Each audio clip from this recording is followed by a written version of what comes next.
আসসালামু আলাইকুম। আমার নাম সূর্য ব্যাপারী।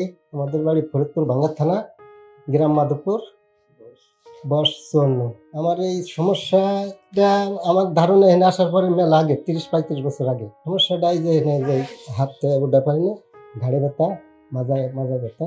এই সমস্যার লেগে আমি কাজ কাম ১ বছর ধরে একদম করতে পারতেছি না বন্ধু। ওই বোঝাটা মাথায় উঠাইতে পারি না, কিছু ধরে উঠাইতে পারি না, এই করতে পারি না, শার্টটা খুলতে পারি না, এই গেঞ্জিটা তুলতে পারি না। ডাক্তার ফরিদপুর এই এমবিবিএস দেখেছে ৪ জন।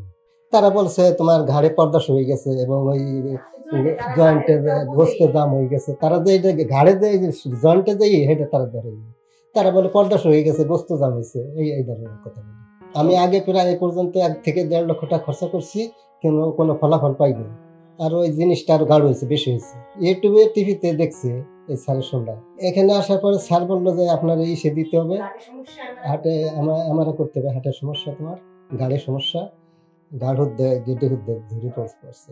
এখন বর্তমানে ১০ দিন চিকিৎসা নিলাম, মোটামুটি ভালো অবস্থায় আছি। এখন হাতটা ভালো দিতে পারতেছি, কিছু ধরতেও পারতেছি।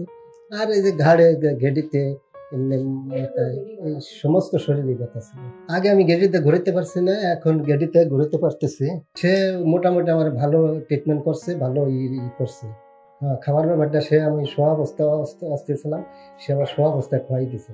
না, এর চিকিৎসা মোটামুটি ভালোই লাগছে। সব দিক দিয়ে আছে, কোনো নাই। আলহামদুলিল্লাহ, এর আগে পয়সা হয়তো গেছে, কোনো উপকার পাইনি, আরো ক্ষতি হয়েছে। কিন্তু এখানে আসার পরে যে পয়সাটা আমার গেলেও উপকার পাইছে আমি। দেশে আরো রুগী আছে আমার, এই যে তাদের সাথে নিছি, তারা কয় ঢাকা যায় ইঞ্জেকশন নিছি, তা আমি যাই তাদের বলবো যে তোমরা এই সমস্যার কারণ এই ব্যাপার, তোমরা সেই হাসপাতালে যাও। এই জায়গায় আসার পরে আমার রোগটা ধরা পড়ছে, এইটাই আমি আল্লাহর কাছে শুকরিয়া। এই রোগটা ধরা পড়ার পর রোগটা কোন থেকে আইছে আমি নিজে ধারণা পাইছি। সবাই আমার জন্য দোয়া করবেন, আমি যেন সুস্থ থাকতে পারি, সুস্থভাবে চলতে পারি। আসসালামু আলাইকুম। ডিপিআরস লিমিটেড, আস্থা, বিশ্বাস ও নির্ভরতায় অবিচল।